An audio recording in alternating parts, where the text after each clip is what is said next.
జిల్లా కుప్పంలో దారుణం చోటు చేసుకుంది.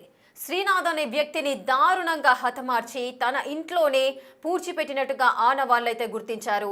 శ్రీనాథ్ని అసలు చంపాల్సిన అవసరం ఎవరికుంది, శ్రీనాథ్ చనిపోవడానికి గల కారణాలేంటి, ఎవరు హత్య చేశారు అనే కోణంలో పోలీసుల దర్యాప్తు అయితే కొనసాగుతోంది. కుప్పంలో ఈ దారుణ ఘటన అయితే వెలుగు చూసింది. కుప్పం జిల్లాలోని అమరావతి కాలనీలో వ్యక్తి దారుణ హత్య అయితే జరిగింది. హత్య చేసి ఇంట్లోనే పూడ్చిపెట్టినట్లుగా ఆనవాళ్లున్నాయి. మృతుడు కుప్పంకు చెందిన శ్రీనాథ్గా అయితే పోలీసులు గుర్తించారు. అయితే శ్రీనాథ్ గత నెల 27 నుంచి అయితే కనిపించట్లేదు. శ్రీనాథ్ ఎందుకు కనిపించట్లేదు, మరి ఎక్కడికి వెళ్ళాడు ఏంటి అంటూ కూడా కుటుంబ సభ్యులు ఆచూకీ కోసం పోలీస్ స్టేషన్కు వెళ్లి పోలీసులకు ఫిర్యాదు చేయడం అయితే జరిగింది. అయితే శ్రీనాథ్ ఎందుకు కనిపించట్లేదు, మరి శ్రీనాథ్ హత్యకు గల కారణాలు ఏంటి అనే కోణంలో పోలీసులు దర్యాప్తు చేస్తున్నారు. ఇంట్లోనే హత్య చేసి ఇంట్లోనే పూడ్చిపెట్టిన ఆనవాళ్లను కూడా పోలీసులు గుర్తించిన సిచ్యువేషన్స్ అయితే ఉన్నాయి. అయితే ఆర్థిక లావాదేవీలే శ్రీనాథ్ హత్యకి గల కారణాలంటూ కూడా పోలీసులు ప్రాథమికంగా నిర్ధారణకు వచ్చారు. ప్రభాకరే ఈ హత్య చేసినట్లుగా పోలీసులు అనుమానిస్తున్నారు. అయితే గతంలో ప్రభాకర్ పైన కూడా మర్డర్ కేసు ఉందని చెబుతున్నారు. కుప్పంకు తీసుకొచ్చి చంపేసి ఇక్కడే పూడ్చిపెట్టినట్టుగా ప్రభాకర్ ఈ విధంగా చర్యలకు పాల్పడ్డాడంటూ కూడా చెబుతున్నారు. మరి ప్రభాకర్ ఈ హత్య చేసినట్లుగా పోలీసులు అనుమానం వ్యక్తం చేస్తున్నారు. బెంగళూరులో శ్రీనాథ్తో ప్రభాకర్కు పరిచయం అయితే ఏర్పడింది. అప్పు తిరిగి ఇవ్వాలని అడగడంతోనే కుప్పంకు తీసుకొచ్చి చంపేసి పూడ్చిపెట్టిన ప్రభాకర్ గతంలో కూడా ప్రభాకర్ పై మర్డర్ కేసు అవుతుంది. ఇక ఈ డీటెయిల్స్ ఒకసారి చూద్దాం. అయితే ప్రభాకర్ అనే వ్యక్తికి అదేవిధంగా శ్రీనాథ్ ఇద్దరికి మధ్య ఆర్థిక లావాదేవీలకు సంబంధించిన వివాదాలు ఉన్నాయి. అయితే ప్రభాకర్ దగ్గర నుంచి అంటే ప్రభాకర్ శ్రీనాథ్ దగ్గర నుంచి కొంత అమౌంట్ని అయితే అప్పుగా తీసుకున్నాడు. ఆ అప్పును తిరిగి ఇవ్వాలంటూ కూడా శ్రీనాథ్ ప్రభాకర్ని అడిగిన సందర్భంలో ప్రభాకర్ శ్రీనాథ్ని బెంగళూరు నుంచి కుప్పంకు తీసుకురావడము, అక్కడ ఇంట్లోనే చంపేసి ఇంట్లోనే పూడ్చిపెట్టిన ఆనవాళ్లను పోలీసులు అయితే గుర్తించారు. అంటే ఈ హత్య ఇంట్లోనే జరిగినట్టుగా ఇంట్లోనే పూడ్చిపెట్టినట్టుగా కూడా ఆనవాళ్ళు అయితే ఉన్నాయని చెబుతున్నారు.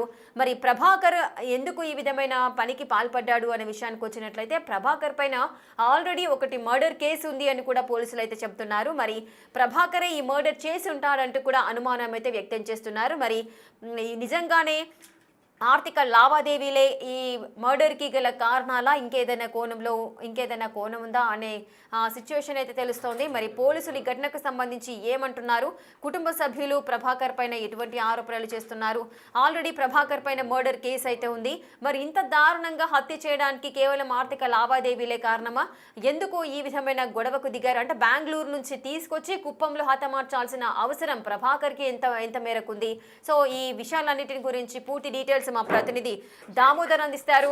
దామోదర్, శ్రీనాథ్ హత్యకు గల కారణాలేంటి, ప్రభాకరే చంపి ఉంటాడు అంటూ కూడా పోలీసులు అనుమానం వ్యక్తం చేస్తున్న పరిస్థితులు, పోలీసులు ఏమంటున్నారు ఈ ఘటనకు సంబంధించి? దామోదర్ చెప్పండి.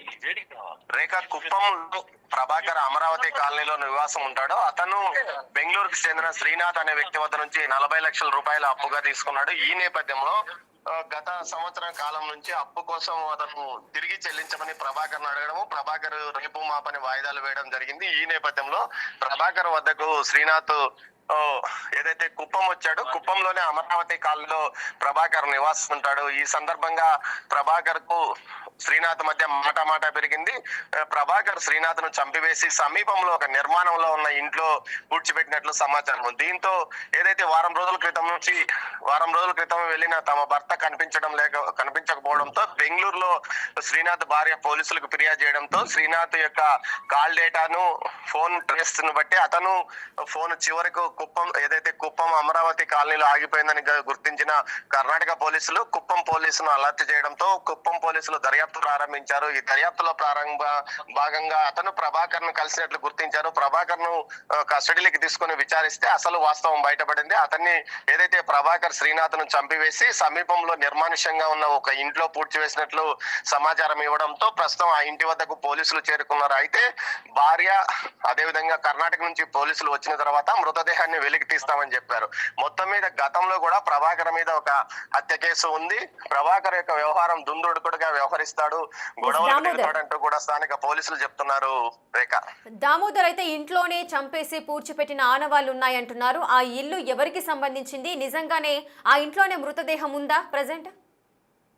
ఆ ఇంట్లోనే ఉందని ప్రభాకర్ చెప్పాడు. దీంతో పాటు పోలీసులు కూడా అక్కడ గుర్తించారు, ఇంట్లో తవ్వినట్లు కూడా గుర్తించిన నేపథ్యంలో అయితే మృతదేహాన్ని వెలికి తీయడానికి ముందు ఫోరెన్సిక్ నిపుణులను అక్కడికి పిలిపించడానికి ఏర్పాట్లు చేశారు. మరోవైపు ప్రభాకర్ ప్రస్తుతం పోలీసులు అదుపులోనే ఉన్నట్లు సమాచారం. స్థానికంగా ఏదైతే గతంలో ఇటు హౌసింగ్ స్కీమ్ కింద కట్టిన ఓ ఇండ్లు, అది దాంట్లో ఎవరు నివాసం ఉండడం లేదు.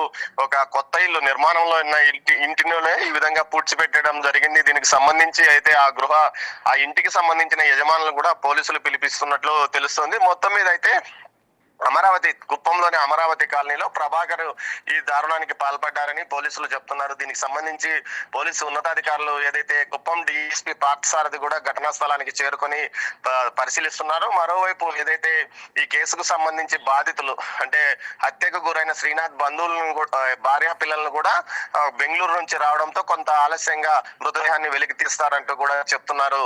రేఖ. ఎస్, అయితే దామోదర్ గత నెల 27 నుంచి శ్రీనాథ్ కనిపించట్లేదు అని చెబుతున్నారు. మరి ఈ హత్య అప్పుడే జరిగిందా, అంటే ఇప్పుడు లేటుగా తెలుసుకున్నారా, అసలు ఏం జరిగింది అంటారు?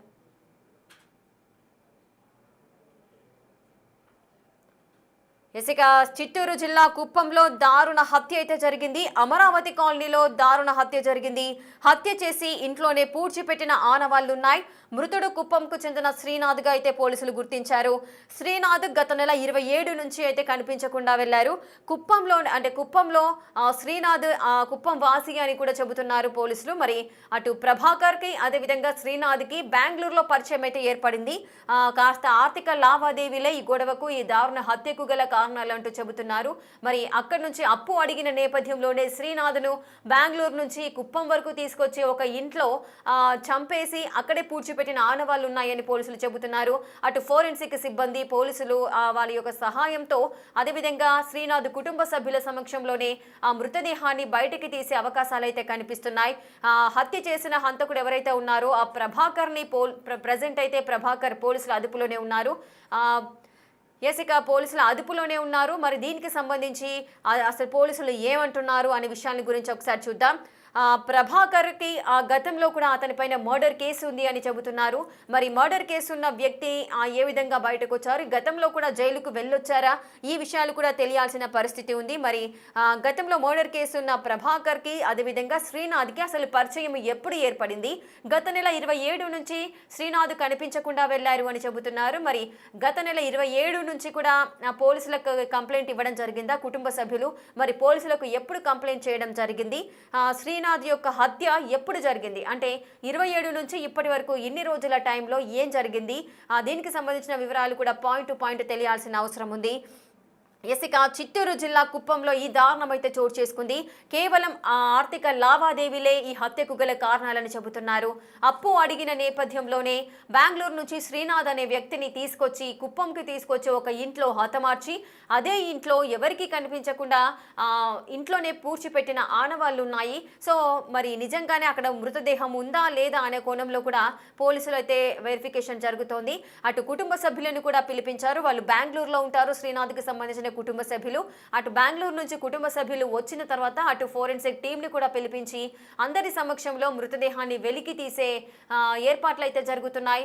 మరి ప్రభాకర్ ఎందుకు ఈ విధమైన చర్యకు పాల్పడ్డాడు, ప్రభాకర్కి ఇంకెవరైనా హెల్ప్ చేశారా ఈ మర్డర్కి సంబంధించిన విషయంలో, లేదా ప్రభాకర్ ఒక్కడే ఈ హత్యకు పూనుకున్నాడా, అసలు ఏం జరిగింది ఇద్దరి మధ్య అనేది తెలియాల్సిన పరిస్థితి ఉంది.